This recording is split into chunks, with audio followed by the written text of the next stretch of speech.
Buenas, buenas, y nuevamente bienvenidos a un episodio de Entre Tablas. Esta vez venimos a hablar acerca de comunicación no verbal. Suena extraño, ¿verdad? Pero bueno, para eso hemos tenido una invitada especialista en comunicación e imagen, Lelo Quevedo. Buenas noches, Lelo. ¿Nos puedes dar un Hola, abreboca de quién eres tú? Me gustó esa bienvenida, así que les quiero agradecer a Entre Tablas por la invitación. Me siento muy emocionada de estar acá, pues, en este nuevo proyecto, tratando, pues, y esperando que sea, pues, una rica conversación.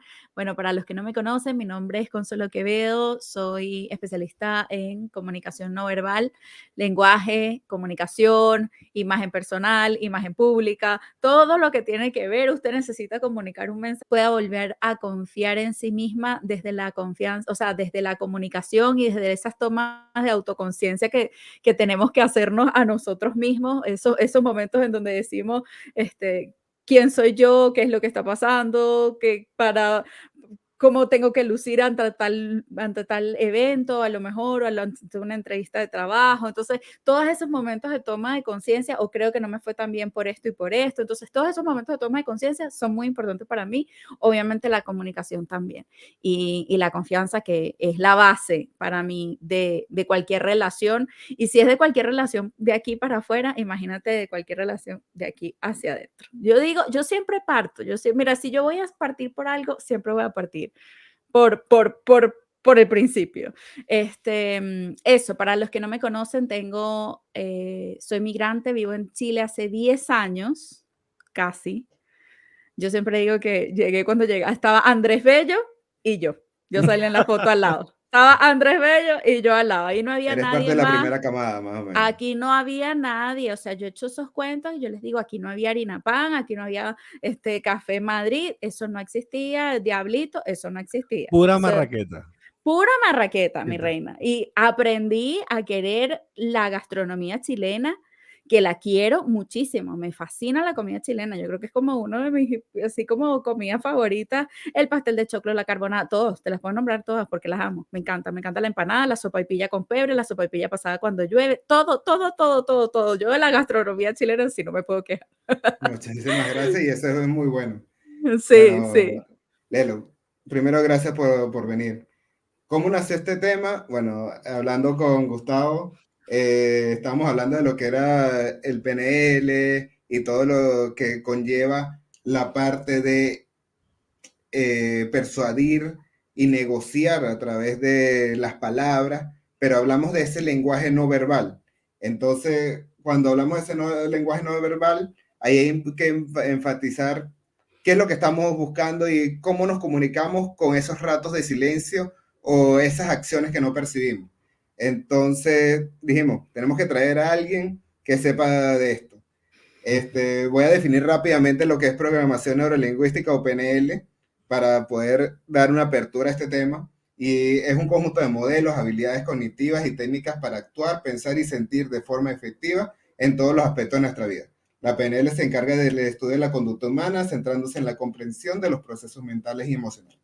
¿En qué se divide? Lo que son resultados, agudeza sensorial, flexibilidad de comportamiento y compenetración. Así que básicamente lo que nos vamos a enfocar es de estos puntos o esta división en esa agudeza sensorial y en esa flexibilidad de comportamiento. Así que, Lelo, tú que eres Oye, especialista en lo que es comunicación no verbal, háblanos de qué viene esto. Y te interrumpí, adelante, lo que ibas a decir. no te preocupes, ¿sabes qué? Yo tengo un cuento muy, muy chistoso con respecto a la PNL, que para mí, cuando yo tenía 14 años, yo me fui para atrás, lejos, lejos, por allá. Okay, Imagínate, yo de 14 años, yo tuve la oportunidad de ser actriz en Venezuela, de estudiar teatro, ¿ok? Estuve 8 años estudiando teatro. Una parte estaba en el colegio y otra parte estaba en la universidad, pero cuando yo estaba en el colegio, que fueron como mis primeros como salidas a cosas extrañas y actividades extraprogramáticas que hacía, uno de nuestros profesores de teatro, lo primero que nos empezó a tratar fue a través de la PNL, fue a través de la reprogramación de nuestro cerebro como para conectar con el cuerpo, como para conectar con experiencias positivas, para conectar con emociones positivas y todo eso. Y yo creo que en ese momento, que fue como tan determinante, si tú te pones a ver, fueron hace más de 20 años atrás, en ese momento yo creo que empezó como todo mi gusto por todo esto que tiene que ver con comunicación, con lenguaje, con esa conexión con el cuerpo que muchas veces no somos conscientes, porque pasa, y me ha pasado en muchas sesiones y todo, que tú ves cómo llegan personas en donde te decían, no, es que sabes que cuando yo era chiquita, mi mamá me decía que yo no hablara o me daba terror hablar en público porque resulta que, no sé, mi abuela me regañó, o sea, o me retó, entonces yo tengo pánico escénico. Entonces no hay una desconexión entre esas palabras en la forma en la que nos comunicamos a través del lenguaje verbal con lo que está pasando a nivel emocional en nuestro cuerpo. Entonces, Claro, ese cerebro lo que hace es como justamente conectar esas dos cosas. Estás conectando, por un lado, lo que está pasando en tu cuerpo, la emoción que está sintiendo tu cuerpo, y por el otro lado, está conectando con el lenguaje verbal y cómo lo decimos. Según hay muchos estudios, o sea, hay un psicólogo en particular que estudió acerca de todo este tema del lenguaje no verbal, que fue o de la comunicación no verbal, que fue el psicólogo Albert Mehrabian, ¿verdad? Ellos hicieron, en ese momento, hicieron muchísimos estudios y ellos concluyeron en ese minuto que el 93% de nuestra comunicación es no verbal, que eso implica pues todo el paralenguaje, la forma en la que nosotros nos comunicamos, la cercanía es con que es el otro, más, esa una, proxemia. una de las cosas que yo destaco cuando escribo un mensaje es que solamente el 5% de lo que decimos son las palabras. Sí. Entonces, esa cuestión de que el mensaje realmente transmita lo que estamos esperando está muy aislado de lo que queremos. Sí, sí, correcto. Es que sabes que también, entonces, claro, han hecho muchísimos estudios, pero también han llegado otros científicos que dicen, mira, me parece que esto no es tan así. Entonces está súper bueno porque a partir de hace unos años hacia acá, hacia adelante, o sea, no sé, 1960 hacia adelante, digamos, han habido interés por indagar cada vez más en esto de cómo es este comportamiento humano no solamente a nivel individual, sino también a nivel de masas. Entonces, cómo nos comportamos, qué son las redes sociales, todo esta vorágine de contenido que se está haciendo actualmente, cómo hay personas que pueden llegar a tener miles y millones de views y no dicen una palabra. No sé si se acuerdan este personaje que se llama Kaby Lame, que se hizo Por famoso por supuesto. hacer este gesto. Solamente con este gesto te hace famoso a nivel mundial. Mundial. Entonces, imagínate si una persona Y puede Charlie llegar a ese Chaplin. nivel. Charlie Chaplin, pero en esta generación, te estoy Sí, hablando, o por sea, supuesto. de aquí, Kaby Lame es como Sí, claro, pero de estamos la hablando de pandemia. de la comedia no verbal. Claro, claro. Entonces, imagínate todo esto que, claro, van a salir obviamente muchos más estudios cada vez que vayan a ir descubriendo cosas que a lo mejor nosotros hasta en este momento ni siquiera lo sabemos. Yo cuando hablo mucho de este tema del lenguaje no verbal, pasa que hay poca bibliografía porque ha habido poca investigación con respecto a otros estudios de la medicina. O sea, como que si tú descontextualizas la frase, vas a decir, si yo digo, hay pocos estudios, y van a decir, bueno, pero han habido 100 estudios, María Consuelo, pero no puedes comparar esto con la cantidad de estudios, por ejemplo, en el área del cáncer, La en medicina, la o sea, la medicina en medicina en general. general. Exactamente. Entonces, pero los beneficios que puede tener esa conexión de tu cuerpo con tu discurso, digamos, o con la forma en la que tú te presentas, pues obviamente eso va a hacer que tú enriquezcas una conversación o incluso puedas empezar a entender qué es lo que está pasando en el otro y tú poder empezar a tener una respuesta que esté más orientada a lo que estás viendo en las necesidades del otro. Claro, y eso es lo que lo que se habla mucho de la agudeza sensorial y Sí, el análisis sí, del discurso. O sea, ya cuando estamos analizando o los movimientos o el lenguaje no verbal de la otra persona que está, nos da posibilidad de reaccionar o actuar de alguna forma en particular, que es el tema también de la flexibilidad del comportamiento, que si a veces algo no está dando el resultado, tú haces el twist de la comunicación y empiezas a generar, no sé, ya vamos a hablar del mimetismo, que es algo que me encanta, ya te lo no, dije, ya Elena, veo, ya veo. pero Yo estoy empiezas a ahora generar acá. un lenguaje similar al de la persona o que genere mejor resultado. Por eso a veces es tan difícil hablar con tantas con las masas, porque tú no puedes hacer mimetismo o no puedes igualarte a todas las personas, pero sin embargo puedes adoptar un lenguaje o unas actitudes que atraigan la mayor cantidad de público. Sí. Sí, es más, yo diría, yo por lo menos por lo que he leído, para las masas se requiere más que todo expresiones más histriónicas, con mayor, digamos, impacto visual.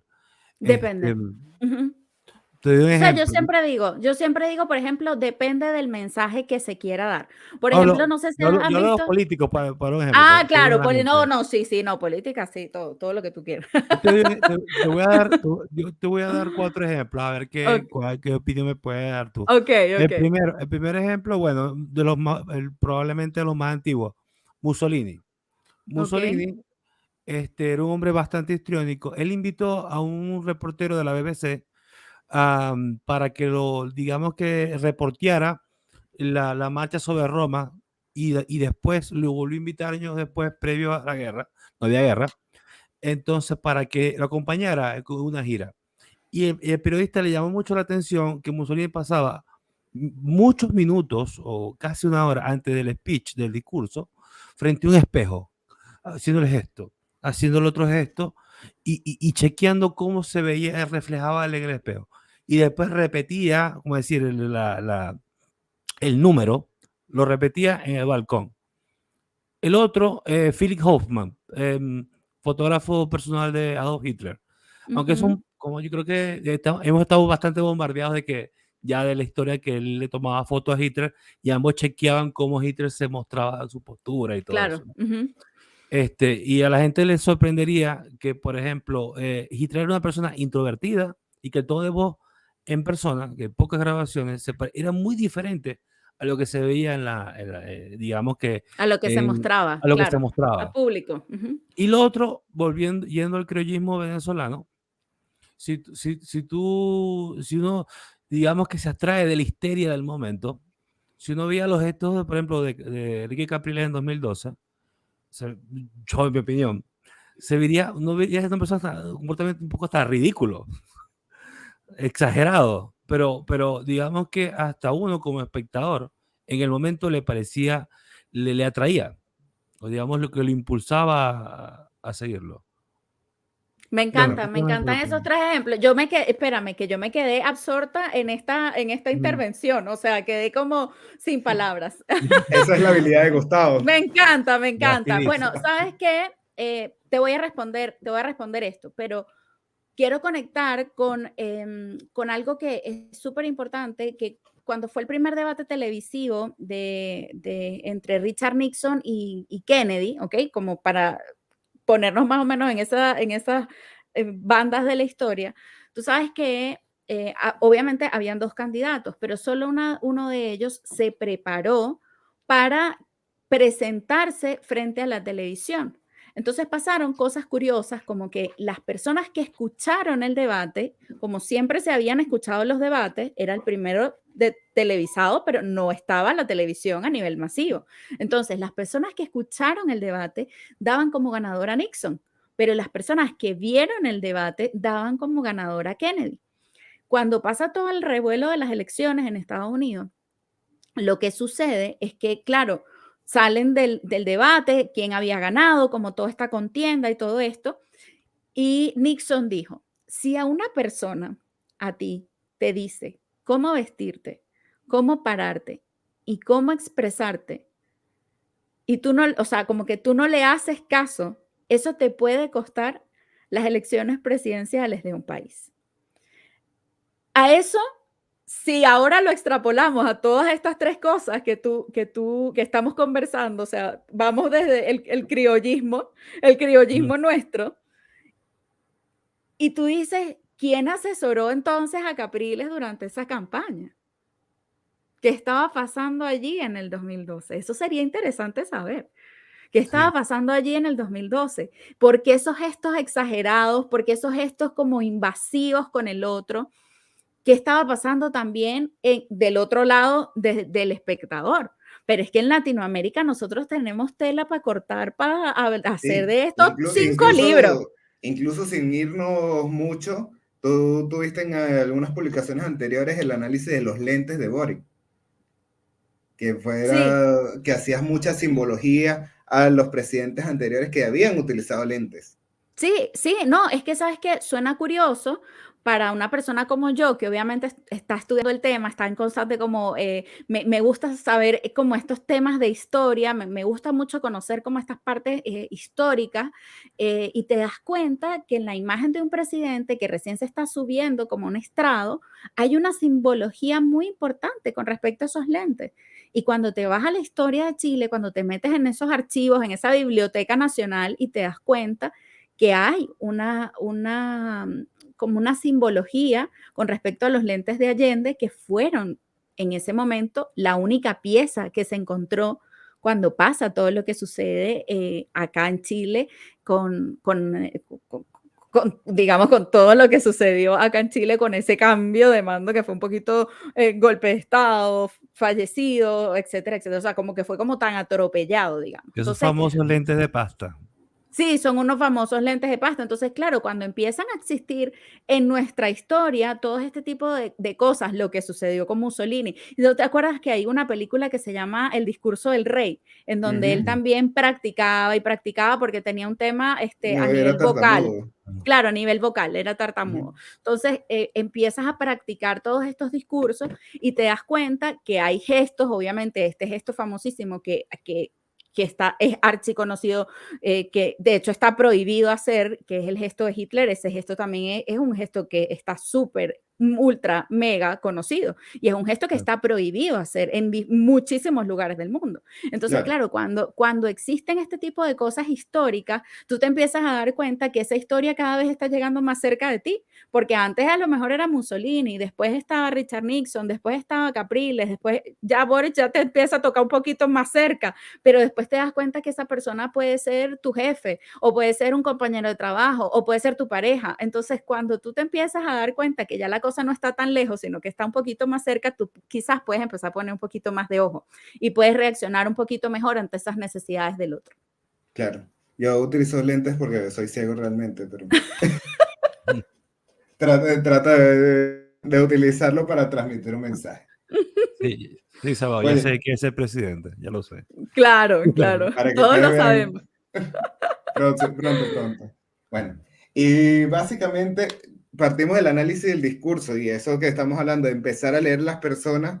Lelo, ¿qué elementos no verbales podemos asumir o podemos evaluar cuando estamos tratando de analizar el discurso o tratamos de ver qué nos está transmitiendo una persona? Mira, hay algo importantísimo que es analizar primero la situación, ¿ok? Pasa que muchas veces no somos conscientes de la situación que está pasando el otro. Si estamos en el mismo ambiente, pues puede ser que tengamos un poquito la situación más clara. Pero si hay una situación que nosotros queremos analizar, que está afuera, que está afuera de cámaras, analiza la situación. ¿Qué está pasando allí? ¿Ok? No, que esta persona le dijo a esta persona tal cosa. Ok, esa es la situación. Ok, ahora vamos a analizar el ambiente. ¿Ok? El ambiente. Hace frío, hace calor, es de día, es de noche. ¿Por qué? ¿Por qué pasa esto? A veces hacemos gestos con nuestro cuerpo, como por ejemplo, no sé, nos cruzamos de brazos y tú dices, está cerrado, esa persona está cerrada, esa persona no quiere saber nada de ti, pero resulta que en ese ambiente hacía mucho frío y tú no lo sabes. Entonces, cuando tú eres consciente del ambiente, tú dices, ah, no, bueno, está cerrado en ese momento, pero resulta que en ese ambiente había frío. Entonces, ahí hay un dato que ya no es nada más solamente analizar, solamente como decir qué es lo que está pasando en ese discurso. Después nos vamos a la proxémica. ¿Cuál es la distancia que hay entre esa persona y la otra? ¿Ok? Entonces, ¿cuánta distancia hay entre una persona y otra? Yo siempre digo, mientras menos distancia hay entre dos personas, mayor es el grado de confianza que existe en estas dos personas. Esto me encanta analizarlo, por ejemplo, estas parejas de famosos. Esto es maravilloso porque tú te das cuenta, tú dices, no, esto no va para el baile, o esto sí va para el baile, o ahí hay gato encerrado. Todas estas cosas que son como más, digamos, como más de farándula, tú te puedes dar cuenta acerca de analizando eso, la situación, el ambiente, la proxemia, y ahí sí te puedes poner a revisar la postura, ¿ok? Esto es un método que es como un método de análisis, y después, claro, analizas la postura, bueno, está de lado, está de frente, hacia dónde está su cuerpo, hacia dónde está orientado su cuerpo, por ejemplo, a nivel de postura, tú analizas tres cosas. Tu primer eje o tu primera orden, que es como hacia dónde apuntan tus hombros, hacia dónde apunta tu cabeza y hacia dónde apuntan tus pies, ¿ok? Este eje es como súper importante porque como que te da la dirección hacia donde tú realmente quieres estar. Si una persona, por ejemplo, estamos hablando de un compañero de trabajo, estamos todos aquí reunidos, estamos hablando de un compañero de trabajo y los pies de ese compañero de trabajo apuntan a la puerta. ¿Qué quieres? ¿Qué crees tú? No hace frío, no hace calor, ya tú analizaste todo esto, pero en la postura tú dices, ¿qué creo yo Lo que está me está esperando el diciendo? almuerzo. Me Claro, ahí allá, tengo que ir. tal cual. Ese compañero, mi amor, él está ya en el metro con la señora, con los amigos, él está en otra cosa. Entonces, imagínate que tú eres, no sé, el jefe de ese compañero y necesitas que esa persona tenga, o sea, esta información que para ti es importante. Esa persona no te está prestando atención. Entonces, ahí es cuando tú dices, ¿qué tengo que hacer yo? Si soy su jefe, por ejemplo, para que esa persona esté acá, digamos, conscientemente en cuerpo, mente, alma, espíritu, porque yo lo que tengo que decir es muy importante. Entonces, así se analiza, o sea, ese es como el proceso de análisis. Analizamos primero la situación, el ambiente, la proxemia o la distancia entre dos personas y la postura. Y eso de la postura analizamos como esta parte, digamos, esta primera orden donde se encuentran nuestros hombros y nuestro pecho, el rostro, hacia dónde apunta nuestro rostro, hacia dónde apunta nuestra nariz, eso es muy importante, y hacia dónde apuntan nuestros pies. Con toda esa información, yo te puedo decir, ahí puedo empezar recién a hacer un análisis. Igual, bueno, he visto de tu parte mucho el análisis también de las manos, Me ¿ok? encanta. Y otra cosa que yo aplico muchísimo también es el eje de la mirada. O sea, te da oportunidad de ver si la persona o está enfocando su lado creativo o está recordando. Entonces, viendo si te está, o sea, está buscando una manera creativa de decirte las cosas o está recordando los hechos como sucedieron. Claro. Si mal no me equivoco, y eso depende mucho de qué tan disléxico eres. Hacia el lado derecho es la parte del recuerdo y hacia el lado izquierdo es la parte de la creatividad. Es que mira, todo depende. Esta es la entrevista. Tú le deberías poner la entrevista del depende. Tú le deberías poner a esto la entrevista del depende. ¿Por ¿De qué? qué depende? ¿De qué depende? De Según según cómo cómo se lo mire. mires, todo Claro, depende. mira, ¿de qué depende? Nosotros tenemos en nuestro cerebro, tenemos dos hemisferios, ¿ok? Hemisferio izquierdo y hemisferio derecho. El hemisferio izquierdo es nuestro cerebro analítico y el hemisferio derecho es nuestro cerebro creativo, ¿ok? Pero pasa que en las personas que son zurdas, a veces esto está invertido, ¿ok? Su cerebro creativo, digamos, está en el lado izquierdo y su cerebro analítico está del lado derecho. Entonces depende si la persona es zurda o no es zurda, hacia dónde tiene que mirar. Y depende también, por ejemplo, si la persona no está, ¿sabes qué típico que nosotros cuando nos grabamos una selfie salimos al revés de la Ujú. pantalla? Entonces también eso tienes que tenerlo en cuenta. Y ahí es donde yo te digo, analiza la situación. ¿Esa persona tiene el celular al revés o no? ¿Se grabó una selfie o no? Porque si yo te digo, te doy una conclusión así, porque obviamente hay que estudiarlo. Si te doy una conclusión así tan segura y tan certera, después puede estar errado. O sea, Sí, después la correcto. persona va a decir, mira, sabes que Lelo mintió en esa entrevista porque ella... Entonces Ella yo digo, mintió. depende. Tú todo aquí depende. Lelo, depende. Perfecto. Bueno, y una de las cosas de las cuales no depende mucho es la parte del mimetismo. Y el mimetismo que tanto he hablado a mí me encanta porque cuando hay una interacción entre dos personas, el mimetismo se basa en tratar de imitar o adecuar tus movimientos a la de la otra persona para generar cierto rapping o cierta sincronía entre entre el interlocutor. Y eso básicamente lo que crea es que intrínsecamente, esa persona siente que tú eres parecido, tú te pareces a él o a ella. Entonces, básicamente, se vuelve una herramienta muy útil, por ejemplo, en una entrevista. Ya llevarlo a un caso de la vida real. Normalmente los entrevistadores saben manejar un poco el anti-rapping. ¿Por qué? Claro. Porque ya saben que pueden generar mucha amistad por eso, entonces le bajan dos a esa sincronización. Pero la mayoría de los entrevistadores son personas comunes, como tú y yo, que realmente vamos y tratamos de entrevistar a alguien que se asemeja al cargo. Y utilizar Claro. estas herramientas son excelentes para poder generar esa sincronía. Que no me escuche mi jefe, por favor. Bueno, te Pero voy a decir algo. ¿Sabes qué? Nuestro cerebro es maravilloso. Yo siempre le digo, si hay algo que a mí me enamora en esta vida es el cerebro humano. Me parece muy curioso. Cuando nosotros no nacemos, digamos, con expresiones faciales que sepamos, ¿ok? Nacemos con emociones que se disparan en diferentes momentos.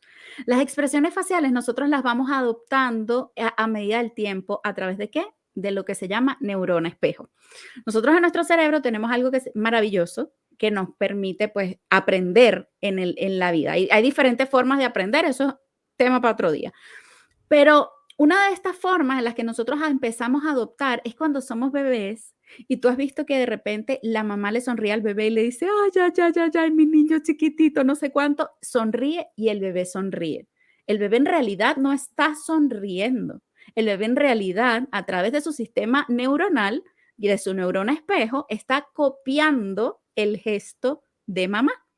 Y ahí es cuando empiezan a hacerse todas estas asociaciones neuronales de nuestra maravillosa red que tenemos aquí arribita, que no es nada más para llevar pelos ni peinárselo, pero toda esa maravillosa red se va construyendo y nuestra supervivencia humana se va construyendo en base a diferentes eventos y a diferentes cosas. Entonces, claro, cuando nosotros somos bebés y aprendemos a sonreír, ya cuando una persona probablemente se ríe en una sala, tú también te ríes. Yo no sé si has visto esto que de repente la risa se hace contagiosa o como que has visto estos videos en donde, no sé, está una persona riéndose en el metro y de repente empieza la otra y de repente empieza la otra y ahí están todos esos sistemas cerebrales conectados. Eso es lo que está pasando. Estamos reaccionando por nuestra neurona espejo. O la otra es, por ejemplo, no sé si has visto estos videos también, soy fanática de TikTok, me encanta. Ay, perdón la publicidad, pero tú sabes.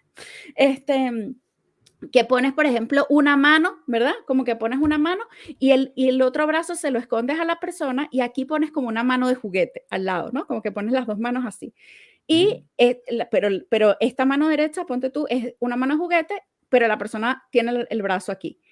Y viene como la persona que está haciendo el experimento y golpea fuertemente con un martillo esa mano de juguete, que esa persona tiene como supuestamente el brazo. Y el tipo reacciona con ese abrazo porque jura tu cerebro, que además no distingue entre la fantasía y la realidad, ni tampoco del tiempo, tu cerebro está jurando que esa mano que golpearon es la tuya.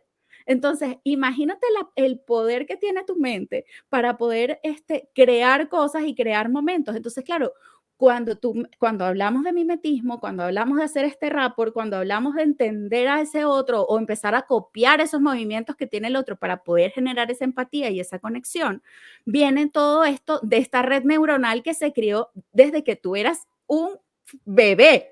No es algo como que, no, esto se creó hace, no sé, 2 días. No, esto se creó desde que tú naciste. Imagínate el nivel de desarrollo que puede tener si es algo que desde que tú naciste estás viviendo todos estos procesos. Entonces, por eso hay gente que reacciona si hay un perrito que le pasa algo, que reacciona a través de la compasión, o si tú ves, por ejemplo, incluso los perritos tienen este sistema, obviamente. Si escuchan a otro perrito llorando, reaccionan. Así tu perrito, por ejemplo, si tú tienes un perrito y ese perrito es adulto, tu perrito reacciona si hay un perrito bebé que está llorando. porque Es hay correcto. algo pasando allí. Mira, Heavy. escuchándote, me gustaría compartir una experiencia cortita. Yo estaba en una boda y la fotógrafa de la boda era una fotógrafa relativamente famosa y veterana, Ujú. muy veterana en su arte. Y o sea, estaba la novia firmando y ella nos mira y nos hace esto como de risa. Pero, o sea, lo hizo tan sutil y tan rápido que yo también le imité. O sea, pero no era porque no era un gesto de simpatía. Automáticamente hizo lo mismo, que ella sonreí y tomó la foto. Y en la foto sale todo el mundo sonriendo porque de alguna manera ella generó como una reacción en nosotros y Sí, fue automático. Qué Eso me heavy, estás comentando. es correcto. Me qué Bueno, sorprendió. heavy. bueno. Lero, quiero agarrar y usarte de ejemplo, porque tú misma hiciste una publicación hace poco en lo que hablas acerca de algunos consejos puesto en práctica de esta comunicación no verbal. Así que rodemos video. Formas en las que estás arruinando tu comunicación aquí en redes sociales. La primera es señalar con el dedo. Cuando señalas con el dedo a tu comunidad es como un regaño, es un gesto muy amenazante para el otro y a la vez muy intimidante. Nada que ver si quieres generar conexión con el otro, ¿cierto? El segundo gesto es cuando encorvas tu espalda y te haces ver más pequeño. No genera para nada confianza con tu comunidad. El tercero es tomarte de brazos, esconderlos, hacer este tipo de gestos pacificadores que solo me hacen ver más insegura de lo que a lo mejor me puedo sentir en algún momento. El cuarto gesto es no sostener la mirada cuando te diriges a tu comunidad. Es decir, bajas la mirada, esquivas la mirada, no estás en constante comunicación con ellos. Y el quinto gesto, voltear los ojos. Eso, si quieres, sígueme por más. Por favor, síganla para más. Pero esto es un ejemplo de lo que puedes lograr o puedes lograr conectar cuando aprendes a dominar esta comunicación no verbal. Estoy demasiado feliz, te lo juro, te lo juro. O sea, siento que me siento en mi elemento, digamos. Sabes que yo no tengo, como que no hablo mucho de estos temas como más científicos o algo así que quizás me gustaría de pronto tocarlos, pero creo que son súper importantes porque eso que es lo científico, eso que digamos, todo esto es como la base para poder llegar a entender al otro y entender al otro también, que el otro te crea, que el otro te compre, que el otro empatice contigo, que el otro de pronto logre algo que tú quieres o algo que tú realmente tú deseas comunicar esto y que la otra persona entienda lo que tú estás tratando de decir. Entonces, cuando tú empiezas a practicar, cuando te empiezas, ahí viene otra vez de nuevo la primera frase que dije, cuando tú empiezas a tomar conciencia acerca de lo que tú eres y acerca de los gestos que tú haces, pues puedes ser más consciente también de lo que tú eres, de lo que tú haces y de los gestos que están en el otro. Y ahí es donde se genera ese vínculo. Es que es más, hablando del vínculo y algo que tú nombras acerca del contacto visual, tú estás trabajando y hablando con grandes masas y quieres conectar con una persona y quieres que esa persona escuche tu mensaje, mírala. Así de sencillo, mírala. Porque en ese momento, el evadir o el que la otra persona esté pensando en otra cosa, es un cable a tierra y en ese momento hay una conexión. Sí, absolutamente. Tú sabes que yo, por ejemplo, cuando me tocan personas en oratoria, yo que van a dar discursos o que van a hacer charlas o que van a trabajar, digamos, como con estas cosas públicas, yo siempre les recomiendo dos cosas. Una es que en la primera parte de tu discurso se enfoque en generar una emoción, desde el punto de vista que sin emoción no hay aprendizaje. Claro. ¿Ok? Si nosotros no nos emocionamos, no podemos aprender. Si nosotros no generamos una emoción positiva acerca del aprendizaje, no vamos a aprender. Entonces, si tú vas a dar una charla de un tema que de pronto es pesado, imagínate llegar con una emoción que sea, digamos, no hay emociones positivas ni negativas, pero digamos que es una emoción que nos genera cierta incomodidad. Ya ahí estás rompiendo el vínculo más importante que tú puedes generar. Y la segunda cosa que también me gusta como darles de consejo es cuando, digamos, tengo mi sala y si tengo la oportunidad, yo tengo que hacer que la gente se mueva. ¿ok? Por ejemplo, vámonos todos a tomar un café, si es un grupo pequeño, antes de esto vamos al baño, no sé cuánto, no sé qué más. ¿Por qué? Porque cuando la persona, por ejemplo, ya está en la sala, está adoptando una postura y esa postura muy probablemente es una postura cómoda. Cuando tú rompes ese esquema, en la otra persona, cuando tú logras que se pare, por ejemplo, yo hago muchas dinámicas en las charlas que son presenciales y es como que nos ponemos todos de pie, nos saludamos, no sé cuánto, hacemos cierto tipo de dinámica que hace que esa persona rompa con ese esquema, digamos, de postura en el cuerpo y tenga mucho más disposición emocional, mental y física para poder generar esa reacción positiva en el otro. Entonces yo siempre recomiendo para las personas obviamente que van a dar charlas, que tienen que presentarse en frente de un público y todo, justamente generar esa emoción y a través, ojalá, de los movimientos corporales. Bueno, Lelo, yo creo que la sesión de hoy a más de uno le va a encantar.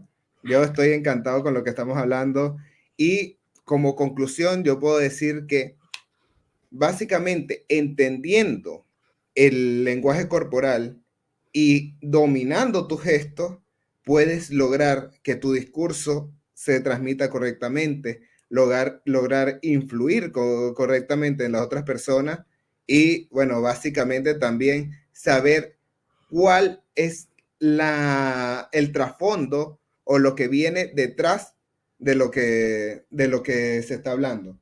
Vuelvo y repito, los 4 elementos esenciales: el resultado, la agudeza sensorial, la flexibilidad del comportamiento y obviamente la compenetración. Lelo, un Me placer encantó. tenerte aquí. Gustavo. Feliz. No, Súper feliz. Súper agradecido de compartas tu conocimiento y tu arte con nosotros. Y nada, como digo, desde esta trinchera, nosotros defendemos el lado B de temas muy importantes, que siempre es bueno contarlo también. Y bueno, de más está decir, Lelo, que te espero aquí para hablar de imagen personal. Feliz. Yo vuelvo cuando quieran. De verdad que esta es tu tabla. Gracias. Esto fue Gracias. episodio número 11 de Entre Tablas. Muchísimas gracias.